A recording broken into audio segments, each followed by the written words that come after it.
Okay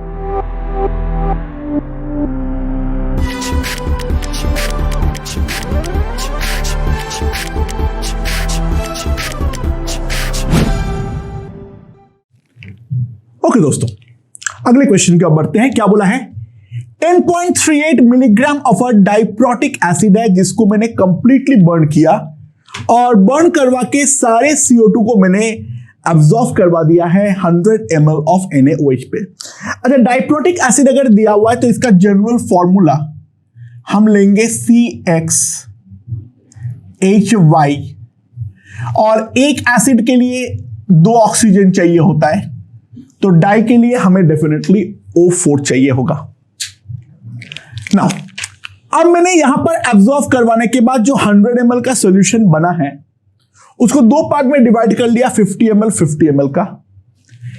इधर वाले का कंप्लीट टाइट्रेशन के लिए मुझे 55 ml 0.005 मोलर H2SO4 चाहिए हो रहा है अगर मैं इंडिकेटर यूज कर रहा हूं फेनोल्फथालीन, और बाकी 50 ml पे अगर मैं मिथाइल ऑरेंज इंडिकेटर ले रहा हूं तो मुझे 80 ml 0.005 मोलर H2SO4 की रिक्वायरमेंट पड़ रही है। ये पहला एक्सपेरिमेंट है। अगला एक्सपेरिमेंट 0.168 ग्राम एसिड अगर मैं लेता हूं, जो ओरिजिनल मेरा डाइप्रोटिक एसिड है, उसका कंप्लीट टाइट्रेशन के लिए 16.18 ml 0.125 मोलर NaOH की रिक्वायरमेंट हो रही है। तो हमें एसिड का फॉर्मूला और जो NaOH सॉल्यूशन यहां पर मैंने यूज किया हूं उसका इनिशियल मोलैरिटी निकालनी है। ओके, तो किस तरीके से सॉल्व करेंगे? सबसे पहले ये वाले एक्सपेरिमेंट पे आओ, ठीक है? ध्यान दो, 16.18 ml 0.125 molar NaOH. That implies millimoles of NaOH कितना हो जाएगा मेरे पास? 16.18 डिवाइडेड बाई 8, इतना मेरे पास हो जाएगा, यानी 2.025। अब ध्यान देना, ये जो एसिड है ये डाइप्रोटिक है, तो एक एसिड 2 OH माइनस लेगा, तो ऑब्वियस सी बात है मिलीमोल्स ऑफ एसिड मेरे पास आएगा 2.025 बाई 2, दैट इज 1.125। ये हमारा एसिड का मिलीमोल्स है, बट उसका वजन जो है वो है मेरा 0.168 ग्राम। तो यहां से मैं सबसे पहले निकाल सकता हूं मॉलिक्यूलर वेट ऑफ एसिड। मेरे पास क्या आ जाएगा? मॉलिक्यूलर वेट ऑफ एसिड मेरे पास क्या आ जाएगा? 168 डिवाइडेड बाई 1.0125 एंड चलो लगभग 166 ग्राम। इसका जो मॉलिक्यूलर वेट है वो है हमारा 166 ग्राम।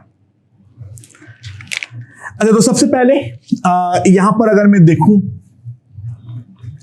12x प्लस y प्लस 64 166, तो मेरे पास आ जाएगा 12x plus y that is equals to 102। यहां से अगर हमें ऑर्गेनिक का नॉलेज होता तो हम x और y डायरेक्टली निकाल देते, बट खैर वो नॉलेज हमारे पास नहीं है, तो फिलहाल के लिए उसको लेकर कोई काम नहीं करते हैं, ठीक है? ओके, नाउ अब देखते हैं क्या फंडा। ये वाला एक्सपेरिमेंट पे जो भी होना था वो हो चुका है। अगले वाले पे आओ। सो ऑब्वियस सी बात है, NaOH जो है वो हमारा CO2 के साथ रिएक्ट करेगा। एक CO2 के साथ 2 NaOH रिएक्ट करके बनेगा Na2CO3 और साथ में बनेगा वाटर। ठीक है, तो मेरे पास जो 50 ml पोर्शन है, हमारे पास जो 50 ml पोर्शन है, वो 50 ml पोर्शन पे मेरे पास क्या है, मान लो A मिलीमोल NaOH और साथ में B मिलीमोल Na2CO3। ये जो हमारा 50 ml का दो पोर्शन बना है, उस पे मान लो हर एक पोर्शन में ये है मेरे पास। नाउ यहां पर मेरा दो पार्ट है, एक है फेनोल्फथालीन इंडिकेटर का पार्ट और दूसरा जो है वो है मेरा मिथाइल ऑरेंज इंडिकेटर का पार्ट। तो अगर मैं फेनोल्फथालीन इंडिकेटर यूज कर रहा हूं,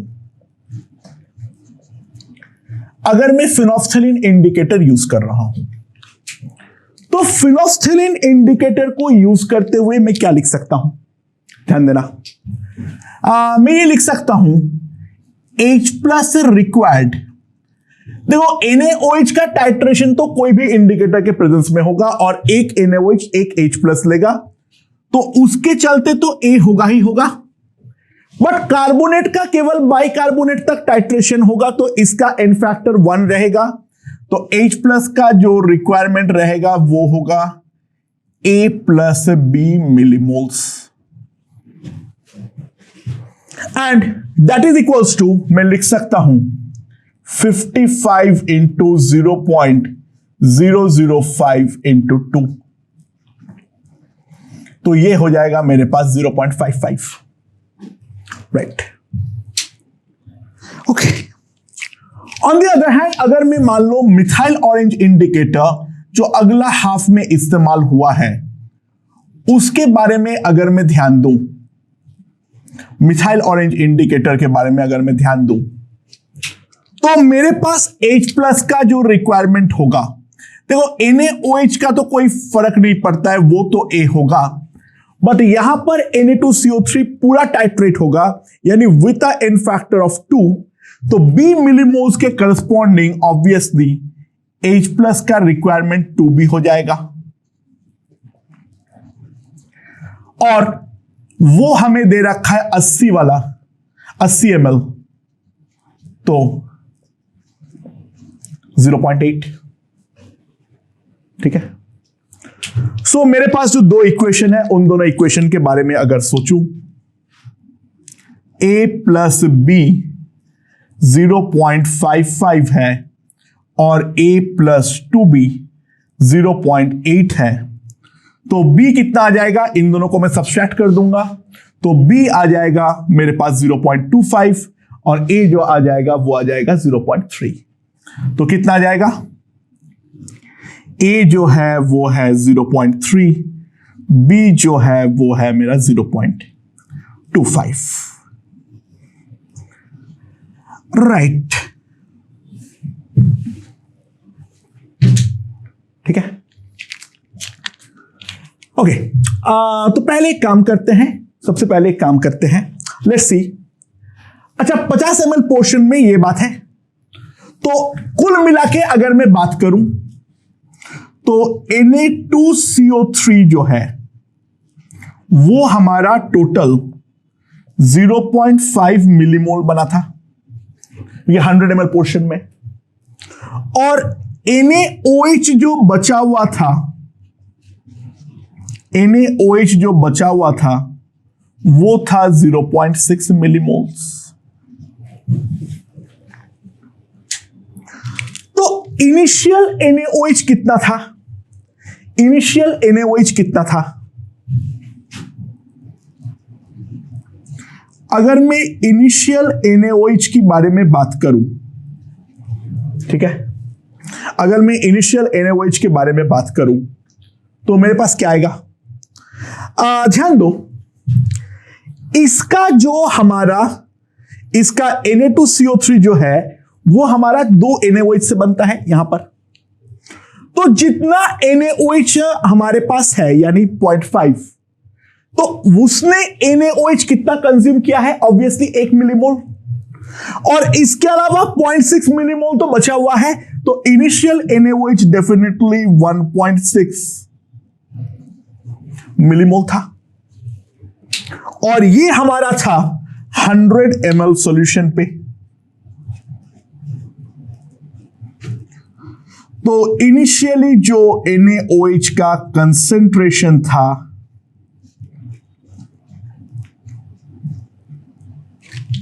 इनटू 1000 लीटर पे निकालना, 1000 ml पे निकालना है 1 लीटर पे, तो that is equals to 0.016 molar. तो इनिशियल NaOH का जो हमारा कंसेंट्रेशन है वो हमने यहां पर निकाल लिए हैं। ओके, सो फार सो गुड। अब दूसरे वाले फंडे पे आओ। अच्छा, जितना मिलीमोल हमारा Na2CO3 है उतना ही मिलीमोल तो CO2 हमारा पैदा हुआ है। तो यहां से अगर मैं देखूं CO2 प्रोड्यूस्ड, क्योंकि एक Na2CO3 बनने के लिए एक ही CO2 चाहिए होता है, तो CO2 प्रोड्यूस जो है दैट इज 0.5 मिलीमोल। इतना CO2 हमारा पैदा हुआ है, राइट? ओके, अच्छा, बट CO2 पैदा कितना होना चाहिए? देखो, एसिड हमारे पास 10.38 मिलीग्राम है, तो एसिड का मिलीमोल्स कितना था? जो डाइप्रोटिक एसिड है, मिलीमोल्स ऑफ एसिड कितना होगा?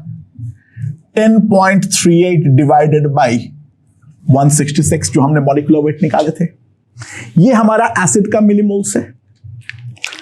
और एक acid x molecules of CO2 देगा, एक acid x molecules of CO2 देगा।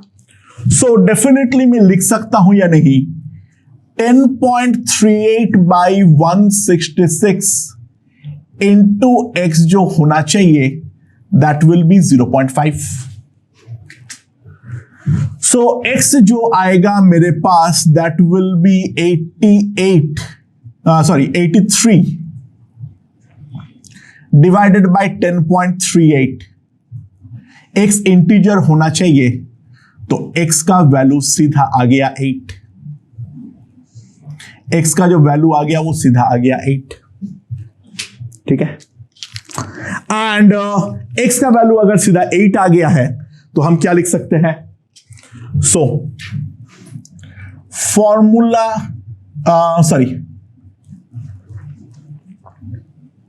तो y का वैल्यू कितना आएगा? 102 minus 96, that is equal to 6। यहां से पुट कर दो। So formula of acid is, ठीक है क्या? C8H6O4, ये हमारा डाइकार्बोक्सिलिक एसिड का फॉर्मूला है। काफी अच्छा क्वेश्चन था, बहुत कुछ वेरिएशंस था, अच्छे से एक बार देख लो, ठीक है? अगले क्वेश्चन की ओर बढ़ते हैं, राइट? ओके दोस्तों, तो अगले क्वेश्चन की ओर बढ़ते हैं। लेट्स सी, हमारे पास एक 3 ग्राम का सैंपल है Na2CO3, NaHCO3, NaCl और इनर्ट इंप्योरिटी का। इसको मैंने 100 ml वाटर में डिसॉल्व किया, उसका एक 10 ml पोर्शन लिया, और वो 10 ml पोर्शन को टाइट्रेट करने के लिए in the presence of the phenolphthalein indicator हमें 11.32 ml 0.1 मोलर HCl का रिक्वायरमेंट हुआ, ठीक है?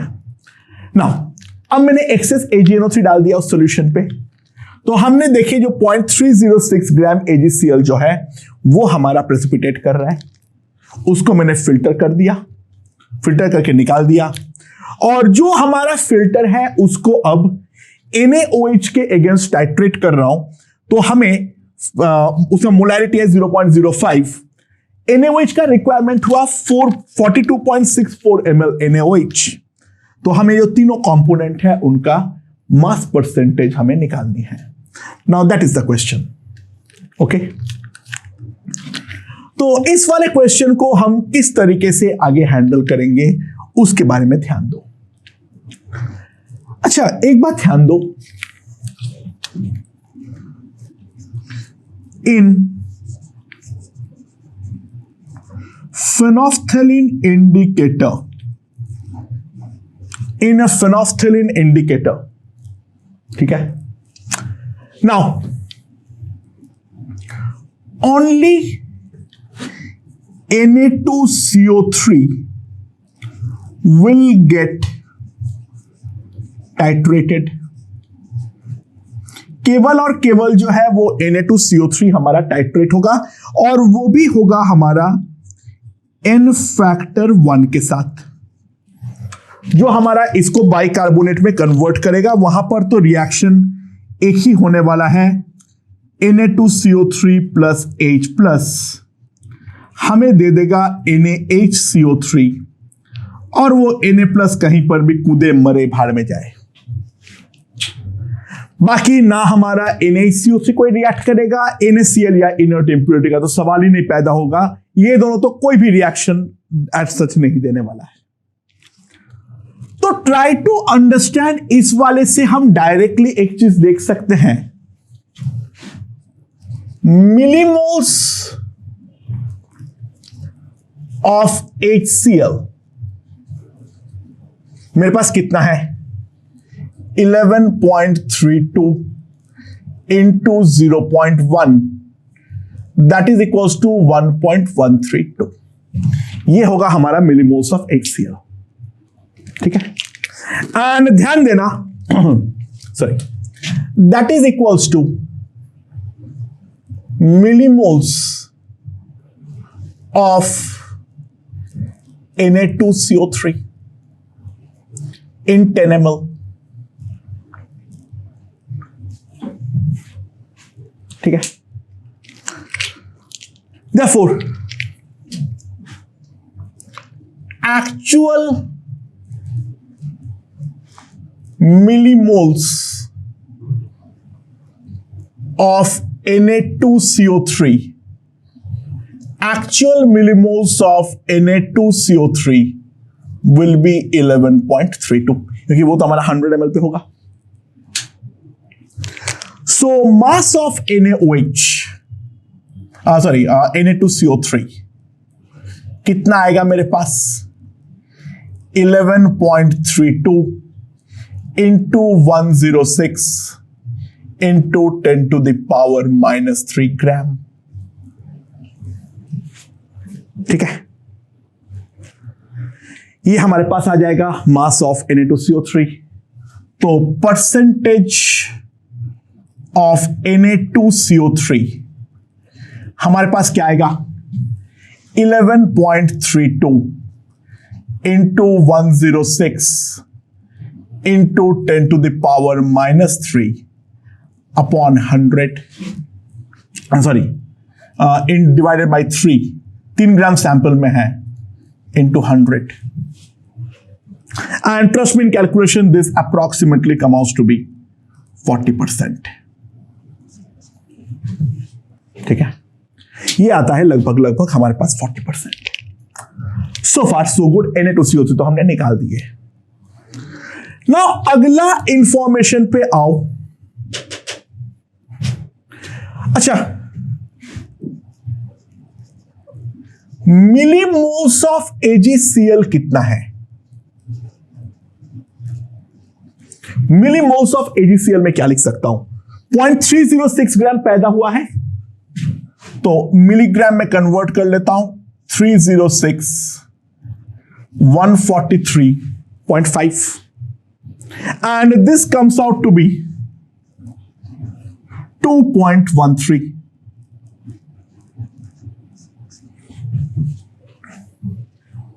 ये हमारा आता है 2.13।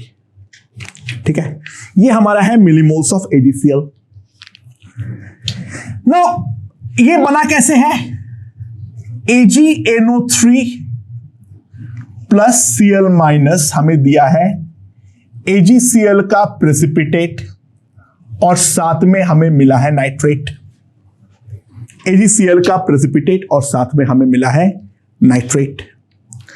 नाउ ये Cl माइनस का दो सोर्स है,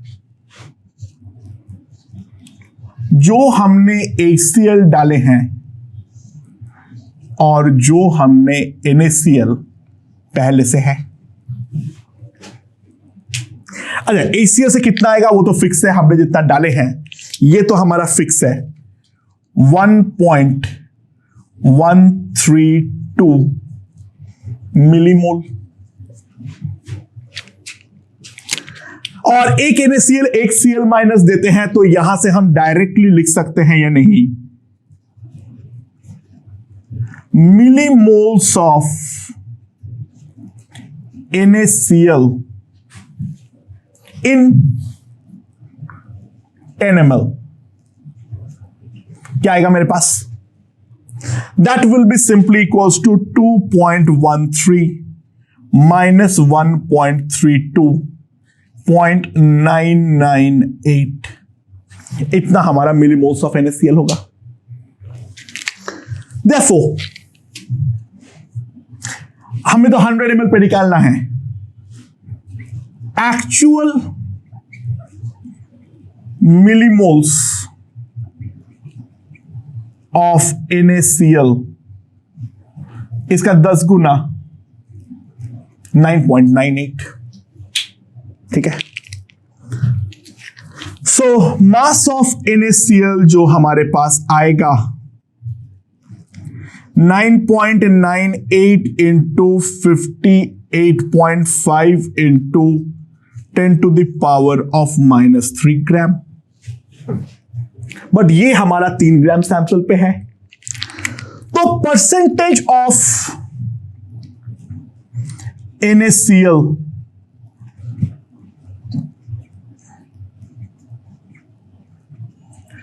-3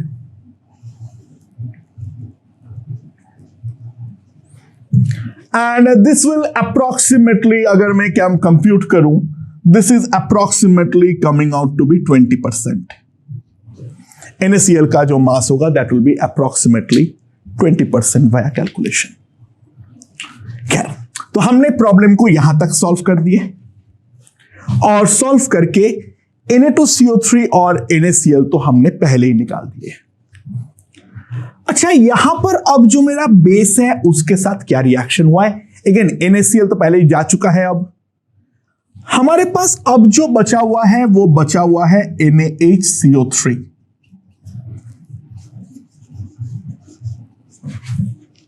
और ये NaHCO3 का दो सोर्स है, जो हमारा ओरिजिनल है वो, और दूसरा जो हमारा टाइट्रेट होके आया है वो। और NaHCO3 कैसे रिएक्ट करेगा? वो तो एक ही तरीके से रिएक्ट कर सकता है, NaHCO3 प्लस NaOH। देखो, कार्बोनेट पे एसिड डालने पे बाइकार्बोनेट बनता है, तो बाइकार्बोनेट पे बेस डालने पे लॉजिकली सॉल्ट बनेगा, कार्बोनेट बनेगा Na2CO3 प्लस वाटर। सो यहां पर अगर हम ध्यान दें,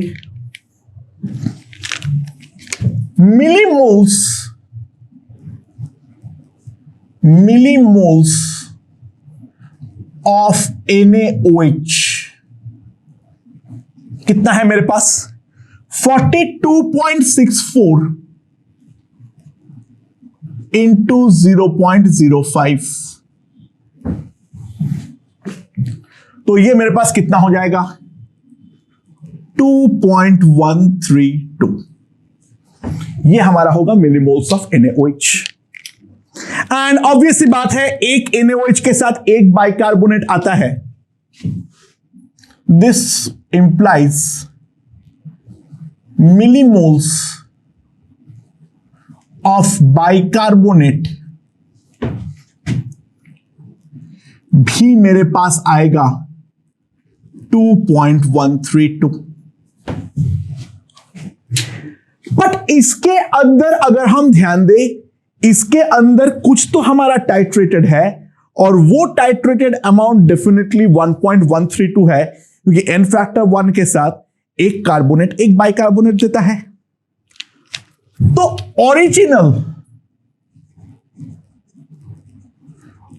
ओरिजिनल बाइकार्बोनेट जो होगा इन 10 ml, वो कितना होगा? 2.132 minus 1.132 millimoles. That is equals to 1 millimole.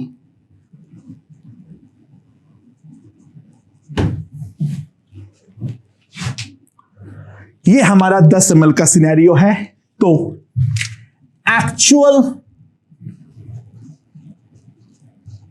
millimoles of NaHCO3 equals to 10. तो mass of NaHCO3 का जो मास होगा वो कितना होगा? मॉलिक्यूलर वेट से मल्टीप्लाई कर दो into 10 to the power -3, right? तो percentage of NaHCO3 is equals to 10 into 84 into 10 to the power -3 into 100 divided by 3, that is equals to 28%. तो Na2CO3 40%, NaCl 20% और NaCO3 28%, रिमेनिंग 12% जो है वो हमारा इंप्योरिटी है। इट्स अ मैग्निफिसेंट क्वेश्चन, अच्छे से समझ लेना इसको, राइट? अगले क्वेश्चन की ओर बढ़ते हैं, लेकिन इसको ढंग से समझ लेना। बहुत सारे कॉन्सेप्ट इसके अंदर है। हम धीरे धीरे वाइंड अप कर रहे हैं ये एसिड बेस्ड टाइट्रेशन चैप्टर को, बट उससे पहले हमें ये अच्छे से समझ में आ जाना चाहिए। ओके